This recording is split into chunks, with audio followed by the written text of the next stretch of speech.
Hello दोस्तों, जय मसीह की Bible story audio Hindi channel में आप सभी का स्वागत है। आज हम पवित्र शास्त्र बाइबल के एक नए ऑडियो स्टोरी से जानेंगे। व्यवस्था विवरण की पुस्तक से मोआब देश में परमेश्वर की वाचा के बारे में। हालेलुया। इजराइलियों से जो वाचा बांधने की आज्ञा यहोवा ने मूसा को मोआब के देश में दी, उसके ये ही वचन हैं। और जो वाचा उसने उनसे होरे पहाड़ पर बांधी थी, वह यह उससे अलग है। फिर मूसा ने सब इजराइलियों को बुलाकर कहा, जो कुछ यहोवा ने मिस्र देश में तुम्हारे देखते फिरौन और उसके सब कर्मचारियों और उसके सारे देश से किया, वह तुमने देखा है। वे बड़ी बड़ी परीक्षाएं और चिन्ह और बड़े बड़े चमत्कार तेरी आंखों के सामने हुए, परंतु यहोवा ने आज तक तुमको ना तो समझने की बुद्धि, ना देखने की आंखें और ना सुनने की कान दिए हैं। मैं तो तुमको जंगल में 40 वर्ष लिए फिरा, और ना तुम्हारे तन पर वस्त्र पुराने हुए और न तेरी जूतियाँ तेरे पैरों में पुरानी हुई। रोटी जो तुम नहीं खाने पाए और दाखमधु और मदिरा जो तुम नहीं पीने पाए, वह इसलिए हुआ कि तुम जानो कि मैं यहोवा तुम्हारा परमेश्वर हूँ। और जब तुम इस स्थान पर आए, तब होशबोन का राजा सिहोन और बत्शान का राजा ओग, ये दोनों युद्ध के लिए हमारा सामना करने को निकल आए, और हमने उनको जीतकर उनका देश ले लिया, और रुबेनियों, गादियों और मनश्शेस के आधे गोत्र के लोगों को जिन भाग करके दे दिया। इसलिए इस वाचा को बातों का पालन करो, ताकि जो कुछ करो वह सफल हो।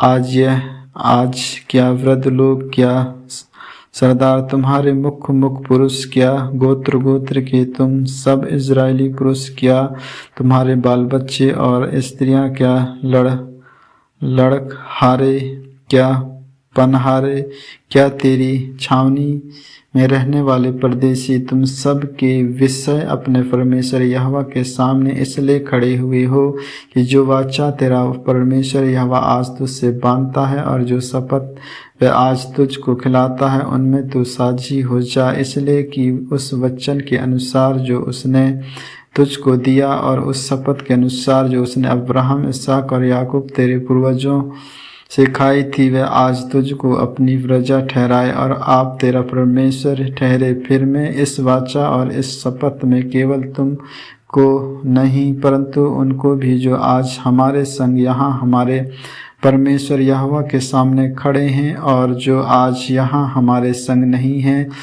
साझी करता हूँ। तुम जानते हो कि जब हम मिस्र देश में रहते थे और जब मार्ग में की जातियों के बीचों बीच होकर आ रहे थे, तब तुमने उनकी कैसी कैसी घिनौनी वस्तुओं और काठ, पत्थर, चांदी की, सोने की जैसे मूर्तें देखी। इसलिए ऐसा ना हो कि तुम लोगों में ऐसा कोई पुरुष या स्त्री या कुल या गोत्र के लोग हों जिनका मन आज हमारे परमेश्वर यहोवा से फिर जाए और वे जाकर उन जातियों के देवताओं की उपासना करे। फिर ऐसा ना हो कि तुम्हारे मध्य ऐसी कोई जड़ हो जिससे विषय में कड़वा बीज उगा हो, और ऐसा मनुष्य इस सांप के वचन सुनकर अपने को आशीर्वाद के योग्य माने और यह सोचे कि चाहे मैं अपने मन में हट पर चलूं और तृप्त होकर प्यासा को मिटा डालूं, तो भी मेरा कुशल होगा।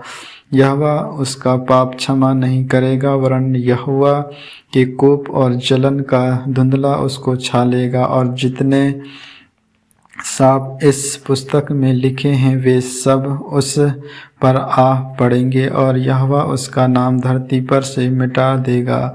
और व्यवस्था की इस पुस्तक में जिस वाचा की चर्चा है, उसके सब सापों के अनुसार यहोवा उसको इज़राइल के सब गोत्रों में से हानि के लिए अलग करेगा। और आने वाली पीढ़ियों में तुम्हारे वंश के लोग जो तुम्हारे बाद उत्पन्न होंगे, और परदेशी मनुष्य भी जो दूर देश से आएंगे, वे उस देश के विपत्तियां और उसमें यहोवा के फैलाए हुए रोग देखकर और यह भी देखकर कि इसकी सब भूमि गंधक और लौन से भर गई हैं और यहाँ तक जल गई हैं कि इसमें ना कुछ बोया जाता और ना कुछ जम सकता और ना घास उगती है, वरन सदोम और अमोरा आदम और सोयाबीन के समान हो गया है, जिन्हें यहोवा ने अपने कोप और जलजलाहट में उलट दिया था।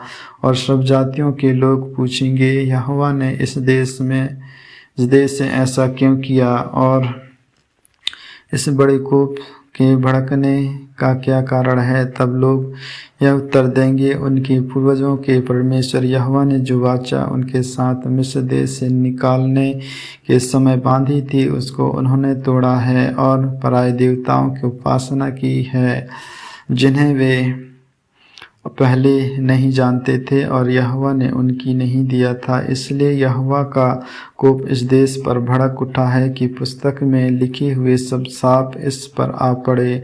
और यहोवा के कोप और जलजलाहट और बड़ा ही क्रोध करके उन्हें उनके देश में से उखाड़कर दूसरे देश में फेंक दिया, जैसा कि आज प्रकट है। गुप्त बातें हमारे परमेश्वर यहोवा के वश में है, परंतु जो प्रकट की गई वे सदा के लिए हमारे और हमारे वश में करेंगे, इसलिए कि इस व्यवस्था की सब बातें पूरी की जाएं। आमीन आमीन। परमेश्वर इन वचनों को सुनने के द्वारा आप सबों को आशीष दे। आगे की और भी ऑडियो स्टोरी सुनने के लिए Bible story audio Hindi channel को लाइक, सब्सक्राइब और बेल आइकन को दबाएं। सभी प्रिय भाई बहनों को जय मसीह की।